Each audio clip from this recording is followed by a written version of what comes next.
গণহত্যার বিচার শেষ না হওয়া পর্যন্ত আওয়ামী লীগের যাবতীয় কার্যক্রম নিষিদ্ধ করে গেজেট প্রকাশ করে স্বরাষ্ট্র মন্ত্রণালয়। এর আগে স্বরাষ্ট্র উপদেষ্টা সচিবালয় জানান, নিষিদ্ধের প্রজ্ঞাপন অনুযায়ী ব্যবস্থা নেওয়া হবে। আইন যেটা হয়েছে ওইটার আমরা ইমপ্লিমেন্ট করার দায়িত্ব হলো আমাদের। সকালে ঢাকা রিপোর্টার্স ইউনিটিতে মিট দ্য প্রেস অনুষ্ঠানে প্রধান উপদেষ্টা প্রেস সচিব শফিকুল আলম বলেন, আওয়ামী লীগের নিষিদ্ধ করার এই প্রক্রিয়ায় সব বড় দলের সমর্থন ছিল এবং এই সিদ্ধান্তে দেশের মানুষ স্বস্তির নিঃশ্বাস ফেলেছে। তারা তো পুরো বাংলাদেশের মানুষের সমস্ত অধিকার তারা খর্ব করেছিল। তো সেটার আলোকে বাংলাদেশে যারা জুলাই অভ্যুত্থানে ছিলেন সমস্ত পার্টির সাপোর্ট ছিল এই আমাদের যে ডিসিশনের পিছনে। আর আপনি বলছেন যে কনসালটেশন, সবার সাথে কনসালটেশন হয়েছে, তো এটা তো আমাদের বলা লাগবে না, আমরা সবার সাথে কথা বলেছি। এটি নিয়ে আন্তর্জাতিক সম্প্রদায়ের কি প্রতিক্রিয়া হতে পারে এমন প্রশ্নের জবাবে তিনি জানান, গণতান্ত্রিক বিশ্বে এমন কোনো পক্ষ নেই যারা আওয়ামী লীগের পক্ষে কথা বলবে। এটা পুরো ইউনিভার্সাল একটা সাপোর্ট আছে।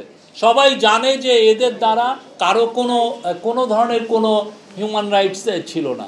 আপনি ভোট দিতে পারেন নাই, আপনি একটু কথা বলতে গিয়েছেন, আপনাকে গুম করে ফেলেছে, 2000 লোক মারা গেছে, তাদের মধ্যে কোনো অনুশোচনা আছে? তাদের মধ্যে কোনো ধরনের কোনো কি যেন রিগ্রেট আছে? কেউ বলছেন যে না সরি এই ঘটনাটা ভুলেছে, আমি এটার ইয়ে না। অথচ ইউএনের রিপোর্টে দেখেন স্পষ্টভাবে বলা আছে হাসিনা কি কাজটা করেছে। এদিকে জাতীয় প্রেস ক্লাবে এক আলোচনা সভায় বিএনপির স্থায়ী কমিটির সদস্য মির্জা আব্বাস শাহবাগে আওয়ামী লীগ নিষিদ্ধের দাবিতে আন্দোলন নিয়ে প্রশ্ন তোলেন। শাহবাগের এই নাটক কেন হঠাৎ করে? যে শাহবাগ আপনারা বন্ধ করেছেন, যে শাহবাগের এই এলাকাতে, এই সমস্ত এলাকাতে মিছিল মিটিং করা যাবে না, সেখানে সরকারের পৃষ্ঠপোষকতায় সরকারের দল এনসিপির লোকেরা ওখানে মিছিল মিটিং করে কিভাবে? খুব চেষ্টা করছে চালানোর জন্য। বিএনপি নাকি আওয়ামী লীগকে কি করতে চায়? পুনর্বাসিত করতে চায়। আমাকে বড় ঠেকা পড়ে গেছে ভাই, বিএনপি আওয়ামী লীগের পুনর্বাসিত করতে বড় ঠেকা পড়ে গেছে। জীবন থেকে আমাদের 17 থেকে 18 বছর আমাদের নিয়ে গেছে।